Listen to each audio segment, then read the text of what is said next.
Okay, thank you very much. The IG report just came out, and I was just briefed on it, and it's a disgrace what's happened with respect to the things that were done to our country. It should never again happen to another president. It is incredible, far worse than I would have ever thought possible. And it's an embarrassment to our country. It's dishonest. It's everything that a lot of people thought it would be, except far worse. So I'm going to get some very detailed briefings, but they are. It's a very sad day when I see that. Very sad day when a lot of people see that.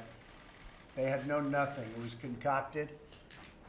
And you say what you want. That was probably something that's never happened in the history of our country. Pam Bondi, I think you were able to look at some of the report and can address a little bit of it very well. If you might say a few words, I'd like to ask Kellyanne. I know you looked at it also. Please. Sure, President. So many of us who are career law enforcement today are outraged. And I think the American people really should be terrified that this could happen to you when we're supposed to live in a society of integrity and honesty. And this happened to the president, not just to the president. You know, this should be a good day, but it's not. It's a horrible day for the country. That this could happen to the president of the United States, that they could fabricate, falsify emails, lie, and omit exculpatory evidence in order to continue this witch hunt against the president of the United States. And this is just the tip of the iceberg. Now we have the Durham investigation. Thank you very much. Kellyanne, please. Mr. President, thank you. I was the campaign manager during that time, and I would ask a simple question. Why no defensive briefing? Why not contact the Trump campaign? Why not contact candidate Trump or Governor Pence or Governor Christie, who at the time was arranging for the intelligence briefings for candidate Trump and was a public servant, a government official at that time as governor of New Jersey with a full intelligence security clearance to receive that type of information. So you can't blame people for feeling that it was unfair and that the fix was in. And to think that perhaps people lied and spied and tried to subvert democracy just because they wanted someone else to win or just because they have a different political point of view. That is not the way the world's greatest democracy has been formed and can survive at a time such as this. I will just repeat something that Attorney General Barr said today, Mr. President, that this was an intrusive investigation of a U.S. presidential campaign on the thinnest of suspicions. And that is chilling language for any of us who want our government to work for us and not against us. I only wish they had come and informed us, Mr. President, and we could have had the knowledge and the wherewithal to act at that time and not put the taxpayers through 2+ protracted years of nonsense. Thank you, sir. Well, they fabricated evidence and they lied to the courts and they did all sorts of things to have it go their way. And this was something that we can never allow to happen again. The report actually, and especially when you look into it and the details of the report, are far worse than anything I would have even imagined. What they were doing and what they would have done if I didn't make a certain move that was a very important move, because it would have been even worse if that's possible. And they might have been able to succeed. This was an overthrow of government.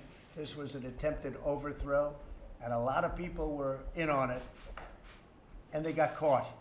They got caught red-handed. And I look forward to the Durham report, which is coming out in the not-too-distant future. He's got his own information, which is this information plus. And it's an incredible thing that happened, and we're lucky we caught him. I think I'm going to put this down as one of our great achievements, because what we found and what we saw, never, ever should this happen again in our country. All right, with that, today we gathered to discuss the urgent national priority that we've been working on so long and so hard, expanding educational freedom through school choice so that every American child can get a great education.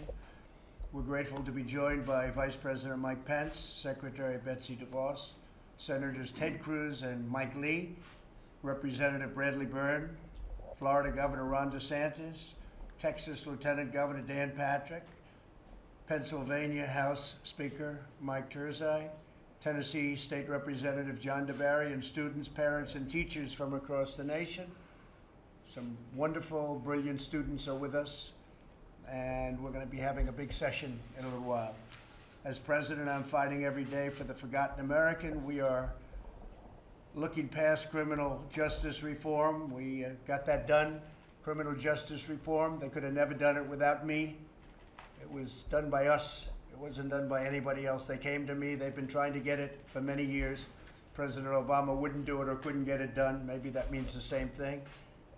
But I got criminal justice reform done. The press doesn't want to mention that, but we got it done. And we got it done soundly and good. And we had a lot of help, including from Mike Lee. Mike, that was something. When I heard Mike was in favor, I said, boy, he's pretty conservative. It's pretty something. But it worked out, it's working out very well, and it's a big step, and we're proud of it. And I think when you look at the African American community in particular, they are the biggest beneficiaries of criminal justice reform. So we're honored to have helped. We passed the criminal justice reform and the legislation to target resources to distressed communities. Our economy is lifting up citizens of every background. You saw the new reports coming out on unemployment. They're the best in the world, best we've ever had, the best this country's ever had, historic records. We have the lowest unemployment in the history of our country for African Americans, Asian Americans, Hispanic Americans, and overall we're just about going to break the all-time record. We're very close. But now is the time to fight for the forgotten child, and that's what we're doing with respect to education. For decades, countless children have been trapped in failing government schools. In my administration, these children are forgotten no longer. Just like I said I was going to do it for different groups of people, and we did it. We have the strongest economy probably in the history of our country. The numbers came out, as you saw on Friday, with a number of jobs that nobody believed possible. 200, well over 200,000. They were thinking about 50. Some people thought it would be 50,000, 60,000. You saw how badly Canada did. We had 266,000. Canada had an unbelievable period and is going through something, and yet we are right there, and the whole world is not doing well, and we're doing phenomenally well. We're doing better than, we're the hottest economy in the world. We're doing great, and frankly, it's hard to believe we could even do better, but if the world were doing better, we'd do better. That's the way it's set up. We've made tremendous progress in the last 3 years, far greater than anyone thought possible. So we have the hottest economy in the world by far, nobody close. If you look at Europe, if you look at Asia, China's having a very hard time. We're doing well with China in our trade deal, but they're having a tremendously difficult time, the worst time they've had in at least 57. That was 57 2 weeks ago. Now it's much more than that number of years, 57 years, and yet we do record-breaking numbers, so that's great. We broke the stock market record. I believe it's 132 times during the course of less than 3 years as President Ted, so that's something. And by the way, you were great on television this weekend. I admired that you did a fantastic job. Everyone's talking about it in a very positive way too, so congratulations. Yeah, he's a hater. He's definitely a hater. That came out loud and clear. Congratulations. Lawmakers in 44 states, Washington, D.C., and Puerto Rico have empowered some parents to choose a better future for their children, for their child. But school choice, wait lists are growing, and sadly, not everyone wants to give these students the education and freedom that they deserve. They're locked into a school system that's terrible, and we're working on that very hard. Betsy's working on it full time. About 30 hours a day, I guess, Betsy, right? That's what she does. But school choice wait lists are growing, and that's a credible factor. Everyone wants school choice, and we have certain groups that are very powerfully against that, but we're breaking through very strongly. This year, Pennsylvania Governor Tom Wolf denied 50,000 kids the promise of a better school. Florida Governor Ron DeSantis, on the other hand, got 14,000 Florida students off of the wait lists. They're really great. The wait lists were just ridiculous, and still are. I mean, they're still very long. That's where they want to go, Ron, I guess, right? So congratulations to Ron DeSantis of Florida. We believe that every parent should have educational freedom for their children. Earlier this year, I asked Congress to pass a federal tax credit to support state-based scholarship programs so we can provide over 1 million more students with school choice. People want school choice. They want to have their child go to a school that they want to have the child go to. It's very simple. I look forward to hearing from each of you today. We're going to be discussing a lot of the things that have happened in the last couple of years, some great successes, and we're in the process of getting more. Education's a very tough subject because it's been ground in, and whether it works or doesn't work, the areas that don't work, people seem to want to come at a certain group of people, and it's a very powerful group of people. They want it to stay that way. We don't want it to stay that way. Worldwide, we're probably ranked about 36, and yet we spend more per pupil than any other country in the world, far more per pupil. And we should be at the top of the list, not mired down toward the middle and even worse than that. So I'd like to ask Mike Pence to say a few words, and we're going to go around the table and we'll have a discussion. Thank you. Mike?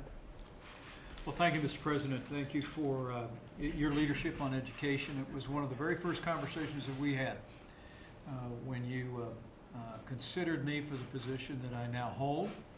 And you expressed to me then, in the summer of 2016, your belief that it ought to be parents that choose where their children go to school. I want to join you in thanking Governor DeSantis for his leadership, Lieutenant Governor Patrick, and the leadership represented by Senator Cruz, Senator Lee, and especially to be able to welcome the students, parents, and teachers who are here with us at your invitation to talk about how we advance your agenda. As you mentioned, Mr. President, when I was governor of the state of Indiana, I was proud to be home, as Governor DeSantis is, to a state that's been expanding educational choice for students for decades. And just like Governor DeSantis has done, back when I was governor of the state of Indiana, we increased the enrollment in our voucher program from 4,000 to 32,000. We actually expanded school choice for pre-K for several thousand disadvantaged children.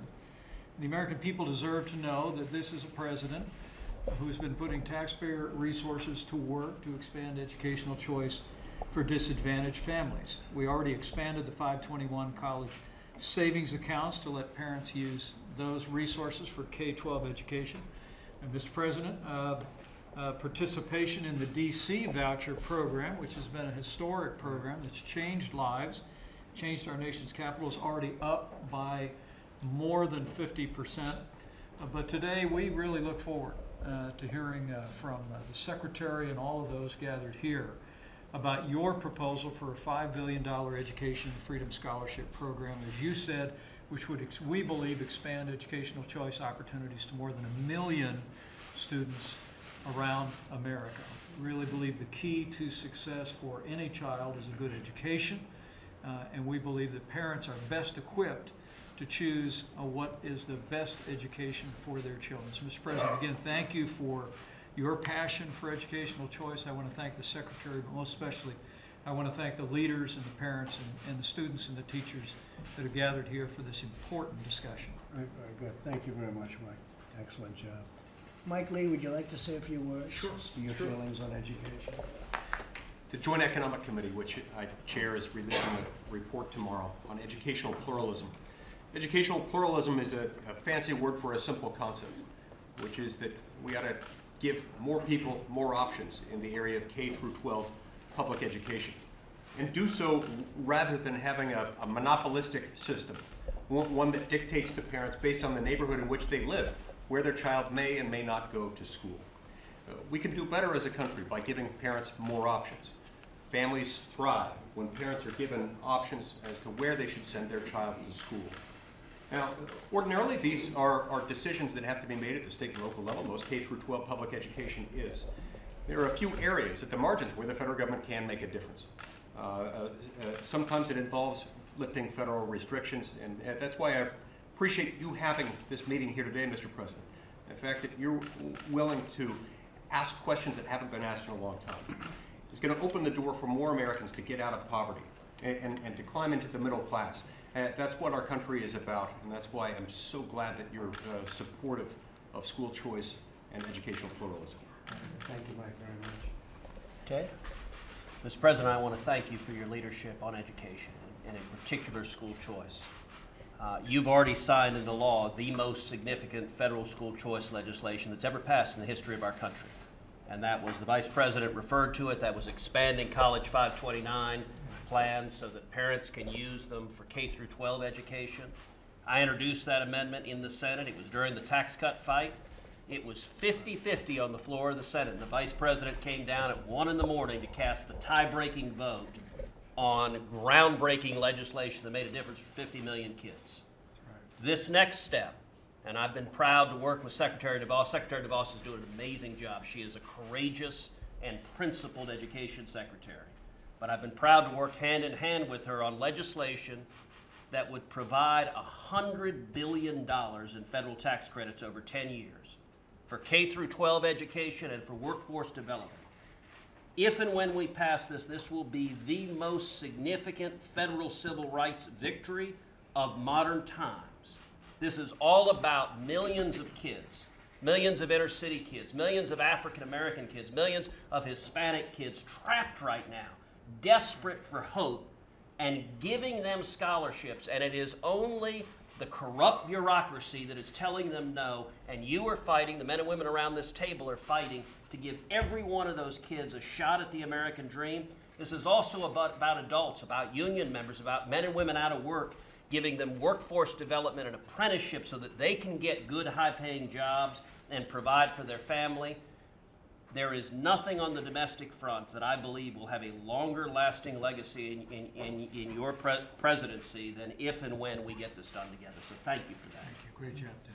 Thank you very much. Betsy? Mr. President, we know that education freedom works. I'm so grateful for your leadership on this issue. I'm also grateful to the other elected leadership here that is taking this issue on in the states, to the Vice President for his leadership in Indiana and now with you. I would love to hear from some of the students and the parents who are here, and would suggest that we do that and start with Tara and Sam Meyer. Great.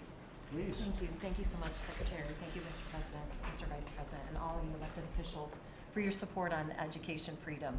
Our family in particular, specifically with my son Samuel, we were able to have a big part in the passage of the John Peterson Special Needs Scholarship in the state of Ohio. Made a complete difference in the life of Samuel and our family, and not only that, but in a tremendous number of families in our state.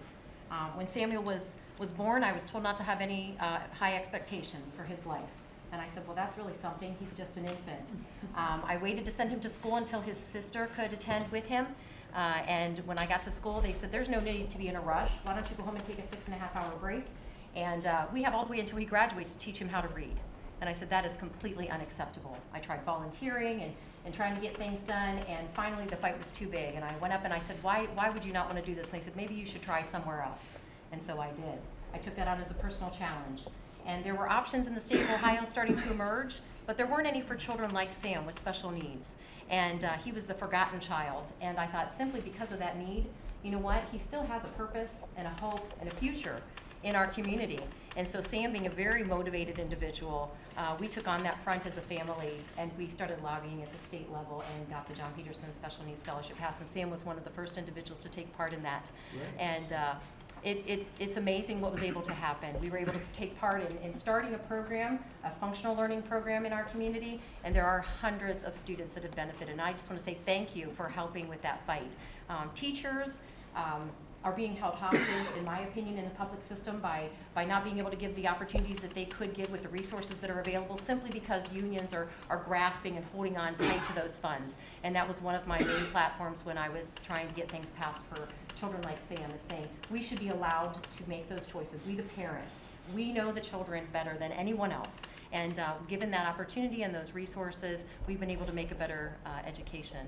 Sam, would you like to share a little bit about your experience? So, President, thanks for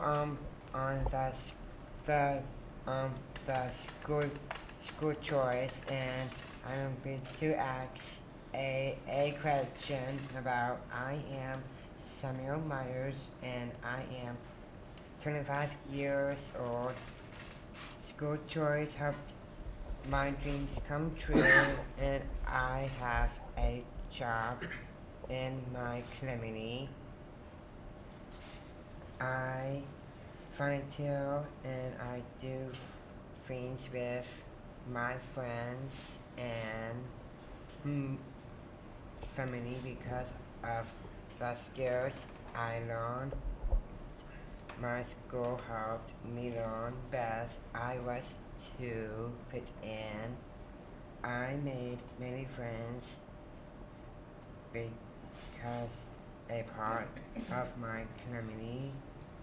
My school and teachers helped me learn new skills and become the best I can be. I am thankful for the school and my choice, and thanks for the president. And thank you for the and to fight the thanks for to sharing by me my stories.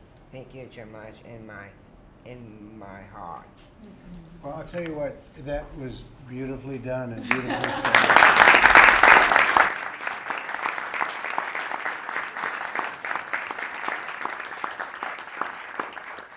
That was a fantastic job. Thank you very much, Samuel. Appreciate it. Beautiful. Ron DeSantis, you've done a fantastic job with Florida, and I know Rick was very much into it, and now you've taken over, and what a job you've done.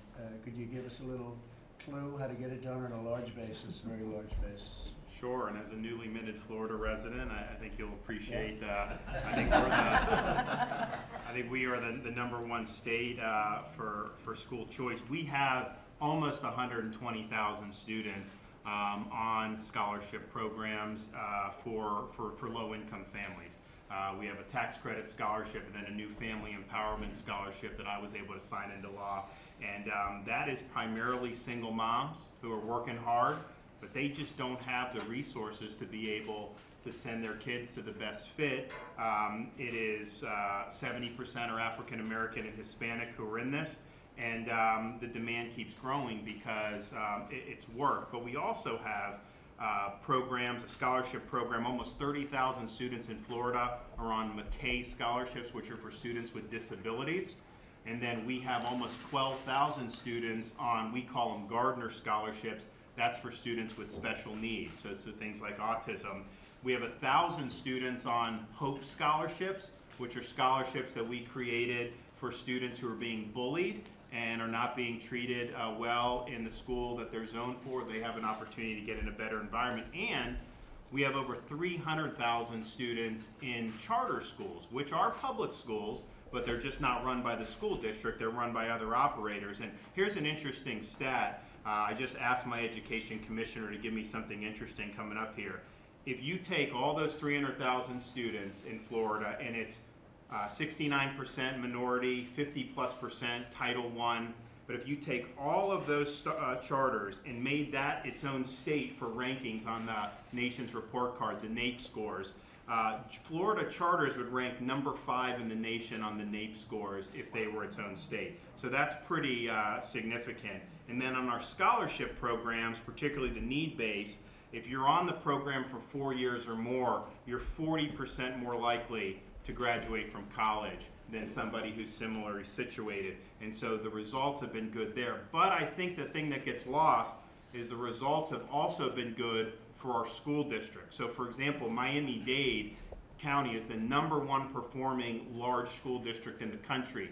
70% of the kids in Miami-Dade County do not go to the school that they were zoned for. And that's a combination of private school choice, public charters, but they've also really embraced magnet programs and all these other things. So you have a big, diverse, all these languages being spoken, and yet the achievement has been better than other districts in the country. And then the final thing I'll say is, what school choice has done, and as a businessman you'll appreciate it, it's given an opportunity for entrepreneurship. What we find happening is teachers who who are in particularly inner city, they're public school teachers, and they go through this and they're very experienced, and they say, you know what? If I could make 3 or 4 changes, we could get better results, but I can't because of the bureaucracy. So they start their own private schools, and because we have the scholarship program, they know that they can make it work, because obviously their market would not have enough income to be able to do it. So it's allowed for these educational entrepreneurs to come and really do some great things in the state of Florida. So I think as a Florida resident, you should be proud of the stuff going on there, and obviously want to keep the momentum going. And we're also very proud, Florida had the best year economically it's ever had, just history. And Okeechobee, as you know, a lot of money put into Okeechobee and the Okeechobee Dam and all other aspects of it. And that's now on its way to being fixed finally after many, many decades of wanting to do it. And we've also spent a lot of money in the Everglades, and they've done a fantastic job in the Everglades. But you've had the best economic year you've ever had, so congratulations. Thank you. Thank you. Great job. Walter, how about saying a few words? Absolutely. Well, first off, Mr. President, Mr. Vice President, thank you so much for having me here. Secretary DeVos, thank you for your leadership on this particular issue. I always say that each and every one of you at this table fought for me before you even knew me, and you're continuing to fight for millions of kids across the country. But we talk about the school-to-prison pipeline, and that is a very real thing, especially I'm from Ohio, growing up in Columbus. I saw it, I lived it. While some of my friends were going to sleep to lullabies, I was going to sleep to gunshots. And so my education was my way out of that. My family didn't have a lot. They couldn't really give me everything that I needed or wanted, but my education was my ticket out of that lifestyle. And so there were people that I grew up with that are either in prison now or 6 feet under in the grave. And the only difference is I had a way out. My education allowed me to get out of that situation, and it opened me up to so much more than what I could even understand at that time. If you told 4th grader Walter that he'd be sitting next to the president speaking on a topic that he's passionate about and that it changed his life, he wouldn't believe it. My parents, even to this day, would not have believed of the unlimited opportunity and potential that I've had because of my education journey. And so that's my story in a nutshell, but Mr. President, Mr. Vice President, everyone around this table, Senator Cruz, Representative Byrne, leading this charge. Thank you so much. To say that it means a lot is an understatement. This changed my life, and for people in my neighborhood, it's not maybe he'll get a good education, maybe he won't. No, this is life or death, and because of the work that each and every one of you have done, I am here today. So I appreciate that. Thank you. What a beautiful job. Thank you. Thank you. Great job. Oh, man, how good was that?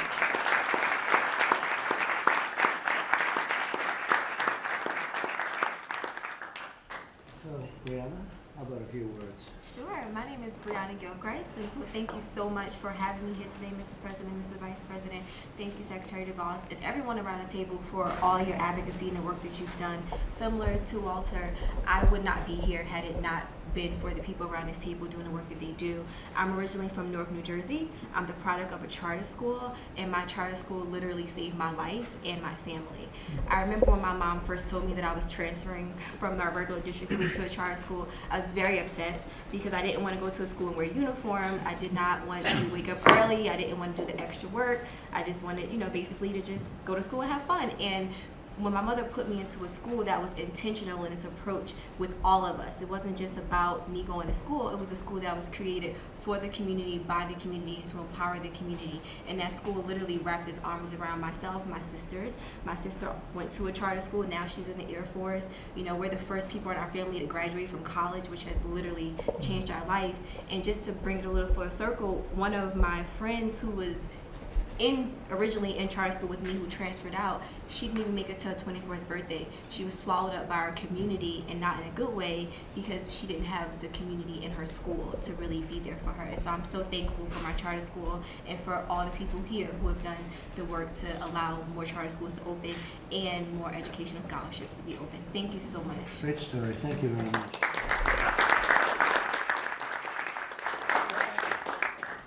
Myself. Sure. Well, hello everyone, my name is Miles Bowers. I am a current student at Bishop McDevitt High School, one of the best schools in my home state of Pennsylvania. I would just like to take a moment to thank leaders within the Trump administration and those such as Mike Torzai for their continuous work in advancing tax credit scholarship programs like the one that allows me to attend my school. With their work and their continued dedication and their devotion.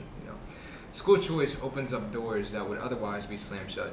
Just speaking as a perspective as a young African American male in a low-income neighborhood, it's more likely that I would be a dropout of high school or even in prison at this very moment than speaking before you, like all of you at this moment, just discussing the importance of education freedom for all children, despite zip code, despite background, despite race, and I believe that in conjunction with with school choice nationwide, available for all people, and also decisive and intentional investments into education reform, that we will see true change in our nation, that it will be just more than just one moment in life where it worked out for a few years, that this could be a true pillar and change.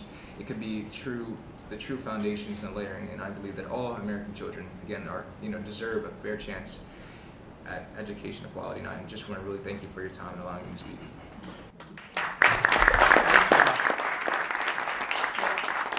What do you want to do after education? What do you want to do? After my education, I plan to attend Penn State, one of the premier colleges in our state, and I want to pursue or study biology and minor in microbiology and biochemistry, and hopefully move on to med school and become a practicing psychiatrist. Wow, that's good. I could use you.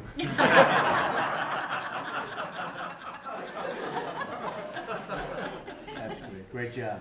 Brianna, what do you want to do? Well, I'm actually here based in D.C. I work in education reform. That's great. And you love it, right? I love it. I love being able to advocate for students like myself. That's fantastic. Congratulations. Samuel, Yes. what about you? What do you want to do? You're out there now and you're doing well. What do you have planned? My plan is I was in here from White House for I got many things at and new skills and I need a business coffee cart and helping the coffee for the people. Very good. That's great. That's great ambition. That's fantastic. Working on it. That's good. Thanks, Samuel. Beautiful job. Thank you very much. So, Walter, what do you have planned? I'm coming for the White House. I can see.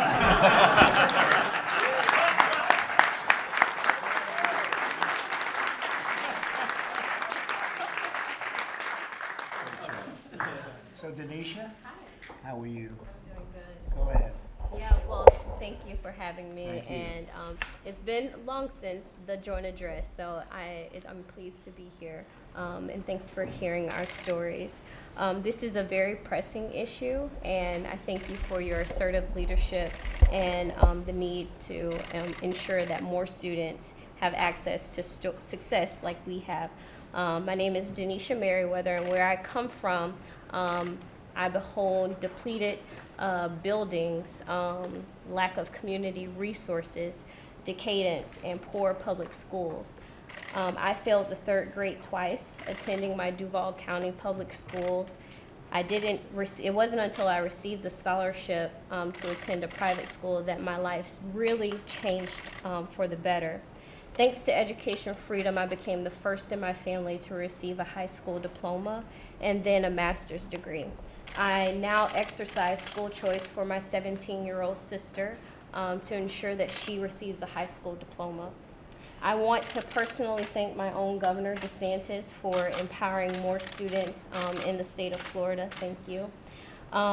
This year, more students have clearly asked for more demand, with almost 18,000 low-income students wanting the new scholarship. But the work is not done. I know that all of you here at the table will continue to fight so that every student has the opportunity to receive a great education. Across this country, too many children are having adverse childhood experiences in school, and that's just wrong. The proposed legislation can definitely help. All students deserve the freedom to choose, Action is required. Thank you so much for listening to our stories, and thank you for your action. Great job. Great job. Thank you very much.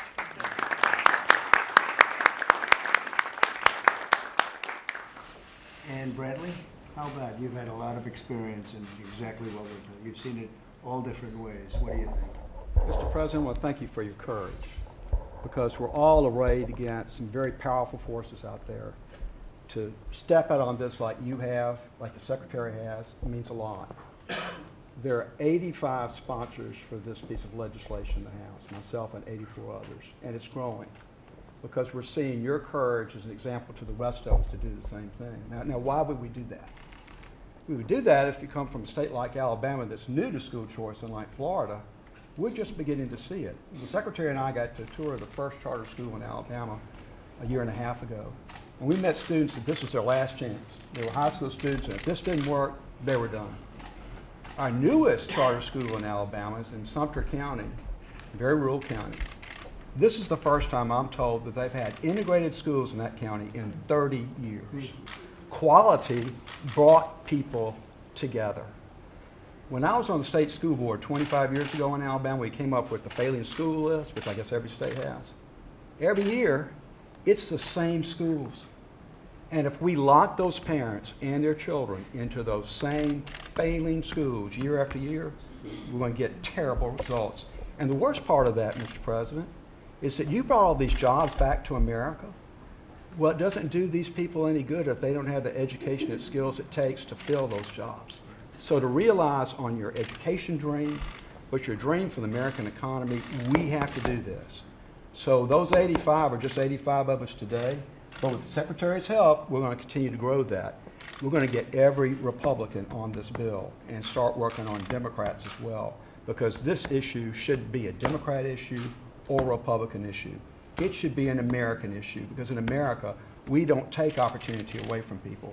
We give it to them. Thank you for your leadership on this. Great job. Thank you. Betsy, go ahead, please. Mr. President, I was just going to suggest that you may call on State Representative John DeBerry over here, because I think he has some experience from the opposite perspective, party perspective. Mr. President, Mr. Vice President, Secretary DeVos, I appreciate being here, and I appreciate the fact that you're going to shepherd this things through that we've been talking about so many years. And as we put a face on this with these young folks sitting around the table who've already spoken, too often the kids get lost, their data, their statistics, their numbers, but they put a face on it. I've heard many times when we've talked about school choice over the years that we're going to cherry pick and you're going to get the best students and things of this sort. My answer has always been, then let's put more cherries on the tree. And the fact of the matter is, if we cherry pick a young man who can prepare himself one day to come to the White House, or young men and women who can go to medical school, these kids will be left out because everybody cherry picks. Every medical school, every law school, every university, they go for the best and the brightest. What we've got to do is make sure they are among the best and the brightest, and that's why I support education choice. When the young man spoke about many of his colleagues, Mr. President, the schoolhouse to jailhouse pipeline is wide open. Thank God for criminal justice reform that's possibly going to help some of these folks. Hopefully, we can interdict with education to keep them from going. And before I stop, my eldest daughter is an attorney, passed the bar the first time. When she was in the 2nd grade, she was going to a school, neighborhood school that she was assigned to. She came home with a note on her jacket one day, and my wife, who is deceased now, but she was in the 2nd grade, we went to the school. My wife said, "What's this about?" The teacher said, "Your child can't read." And my wife said, "Well, that's funny, she could read when I sent it to you." And what we realized was that school was not living up to what we expected for our child. I asked that my child be transferred from that class. They said no. I asked that she be transferred from that school. They said no. I went that same day. I got a second job.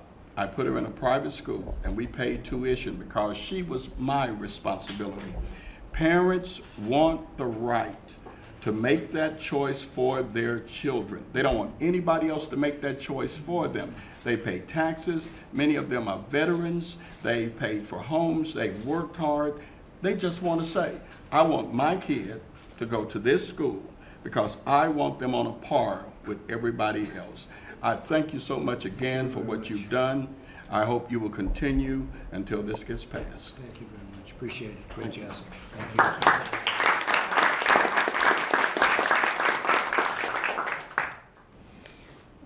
Thank you, Mr. President, Mr. Vice President, distinguished roundtable attendees. I am Christina Pryor. I'm a native Washingtonian. I am a product of the District of Columbia Public School System, having graduated from the Teaching Professions Academy at Coolidge High School here in D.C. I am the daughter of a retired DCPS educator, and I am also a former educator who is a parent of two wonderful boys, both of whom have earned need-based and merit-based scholarships, and they've been educated in DCPS and the private school settings. During his academic career, our eldest son, Jeremy, earned the St. Ignatius Loyola Award presented by then Attorney General, Mr. Eric Holder. Having graduated from college in May, he is now working in public relations. And after our youngest son's school closed, his public charter school closed just this past year, our youngest son, Jaden, is currently excelling in private school. Through the years, I continue to see educators doing phenomenal work in the classroom. Whether it's public, private, or otherwise, our children deserve to be educated in safe, loving, nurturing, and cultivating environments that are conducive to learning and growing and that produce results. But having access to excellent education is the key. Education freedom means to me that as our children's very first teachers, parents have the power and choice to set them up for a lifetime of success. Since every child is unique, there is no one cookie cutter formula that works best for every person. But children, our children, certainly deserve access to any and all excellent educational experiences available. Scholarship opportunities certainly open those doors, and the keys to those doors should be accessible to all. Thank you for your time. Thank you. Great job. Thank you very much. Lieutenant Governor of Texas, and somebody that's very much involved in education, done a fantastic job. Please. Thank you, Mr. President. A lot of us have been on this road a long time for homeschool, school choice, charter schools, and to have your bold leadership on this issue with the Vice President's means a lot to us. When I get weary in a fight and the opposition is strong, all I have to do is be inspired by Miles and Walter and Sam. Do you get weary? I don't think you get weary. Well, no. I've never seen you weary. But you never quit, because what you realize, and these parents and these students realize, you cannot live the American dream without a quality job. And you can't have a quality job without a quality education. And when you deny a child an education, you take their entire life away from them. They never have a chance to recover. And as been said, when you cut that pipeline from the schoolhouse to the jailhouse, that will be the biggest prison reform bill we have all ever passed. And we have joined you in that. As you know, we have led on that in Texas. In Texas, we have a robust charter program. We build them as fast as we can. We still have 150,000 parents. It seems like always in line because they want that opportunity. And it's not to say we don't have some great quality public schools. We do. But not every school is an A school. And every child and every parent deserves an A school. One of the things that Florida has done, and we've done in Texas, is we now grade every public school district and every public school A through F. We grade the schools like they grade our kids. And as you know, Governor, it's just made a tremendous difference in creating competition and awareness of parents saying, wait a minute, I thought my school was good, but it was only a C. I don't want my kid going to a C school. So it is the civil rights issue of our time, as Brooke says, and thank you for being bold on this. You know, in Texas, we have 6 million kids. That's more kids in school than 32 states have people. So we're a big system, and we're with you on this, and thank you for your leadership. Thank you very much. The future of the country depends on our successes. Thank you very much. Anybody else? like to say something? Please. Thank you, Mr. President, Mr. Vice President, and Secretary DeVos for your leadership on this very important issue. I'm Rebecca Friedrichs, 28-year California public school teacher. I served as lead plaintiff in Friedrichs versus California Teachers Association, which led to freedom from forced unionism for all government employees in the United States. I'm also founder of For Kids and Country. America's great teachers support school choice because we believe in putting the children first. But self-serving unions infiltrated our profession, and they pour hundreds of millions of our dues money into defeating choice. Unions claim to speak for teachers, but I'm here today to tell you they do not. The union I was forced to fund brought great damage to my own students, my profession, my own sons, and ongoing harm to my niece, Nicole. Nicole has a seizure disorder, and even with special education support, she was earning D's and F's in public school and was severely depressed. We found an amazing charter school for Nicole where teachers and children were empowered. Nicole's grades soared to A's and B's, and her self-worth skyrocketed too.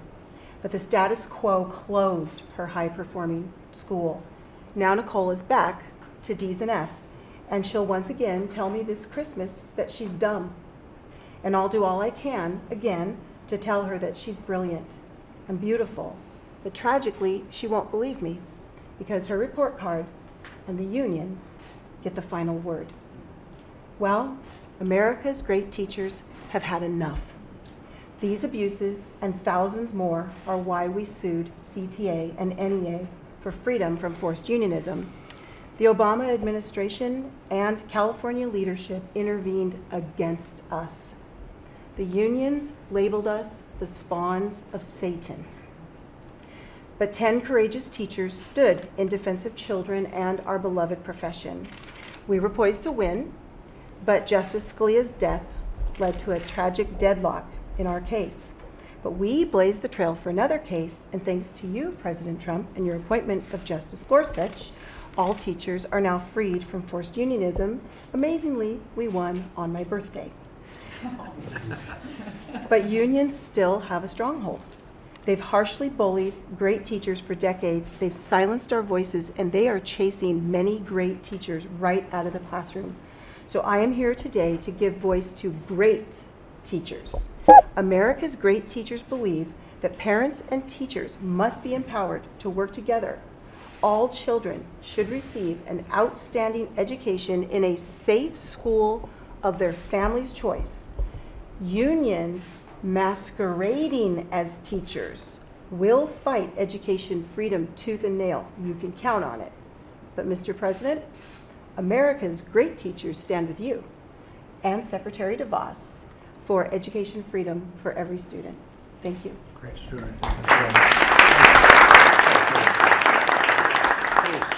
Mr. President, thank you very much. I'm very honored. And the Speaker of the House in Pennsylvania. Yes. And to you and to Secretary DeVos, thank you for leading on educational freedom. It's interesting, a lot of times the other side likes to paint it as not enough public money going to public schools. I'm going to use Miles Public School District in Pennsylvania, Harrisburg, our capital city. We spend well over $20,000 per student in that particular school district. It's over twice the national average. Yet the performance rates, despite the fact that that school district has been in receivership a number of times, 7.1% proficiency in algebra, 9.3% proficiency in biology, and 13.6% proficiency in English. The mayor of Harrisburg, the state representative who represents a particular community, each of them sends their children to private schools. Why wouldn't everybody have that opportunity if they wanted to have that decision? We see the opportunity of school choice as being a way that one size does not fit all, and parents and grandparents and guardians can make those decisions, like Jocelyn, whose Miles' mom made that decision. We think that an infused educational improvement tax credit program, we put one on the governor's desk with an escalator. We already have the program in place. We have continued to increase it. We've kind of leveraged opportunities to increase it, but we really went big. He vetoed it. It was a mistake. 50,000 students on wait lists who are not able now to take advantage of these particular scholarships. we're going to continue to pursue that endeavor. But the proposal that you, the Secretary, Senator Cruz, is putting on the table, where you're going to work hand in hand with state tax credit scholarships, is going to provide so many opportunities for so many students all across the United States. And we truly support your work. We're going to continue to work strong in our state, and thank you for your leadership. Thank you very much, Mike, and you're doing a great job. And our state's doing a great job, one of our wonderful states. They're doing really well, the Commonwealth, as we say, and really good. How are things going? How economically, records? Mr. President, the lowest unemployment rate in recorded time, thanks to the great work you're doing. And I will say our Republican majorities in the state House and Senate have certainly been along a similar message as you and the Vice President. But without a doubt, you are bringing manufacturing opportunities and energy growth opportunities and energy independence to the great state of Pennsylvania.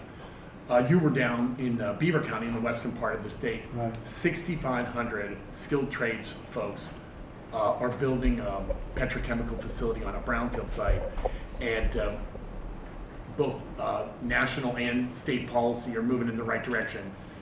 Our revenues, Mr. President, thanks to your tax cuts, your regulatory reform, our revenues on the statewide level, without increasing any taxes, like the governor wanted, without increasing any taxes, grew by 6.4%. We haven't seen that kind of growth in a very long period of time. Without a doubt, your leadership is making that happen. Thank you very much. Thank you very much. And you have more good news, because your steel industries, as you know, are Yes, doing very well. correct. Yes. Because of tariffs, we taxed very heavily. We taxed the dumping of steel. Correct. And the steel companies are doing incredibly well. They were U.S. finished. Steel just invested, or it's about to invest $1 billion because Yeah. of your policies. Yeah, no, they were ready to close up, all of them, and now they're doing great. It's one of the really incredible untold stories, the steel company. And we need our steel companies for defense, if nothing else, but we need our steel companies. So you've had some very good news in Pennsylvania. Thank you, Mike, very Thank much. you for I having me. appreciate it. So that's the story. We're working hard on education. Things are happening at a rapid rate like we haven't seen before. And Betsy, I want to thank you very much. Great job. And we'll get it done.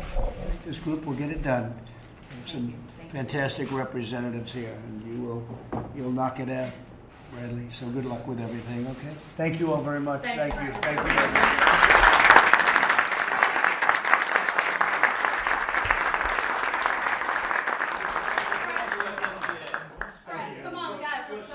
I hear they're doing very well on USMCA. I'm hearing very good things. I'm hearing from unions and others that it's looking good, and I hope they put it up to a vote.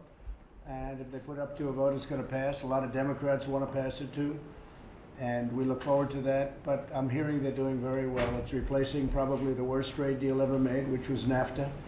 And this is one of the best trade deals ever made for our country. And we have some other ones coming too. We did Japan, we did South Korea, and some others that are very important, but this is a very big deal. It's the biggest border in the world economically, believe it or not, our southern border. And our Canadian border does a lot of business. But the southern border, people don't realize, the largest number in terms of dollars, the biggest in the world by far, not even close. And with Canada, very big. So this is the USMCA, and I'm hearing a lot of strides have been made over the last 24 hours with unions and others. So thank you all very much. I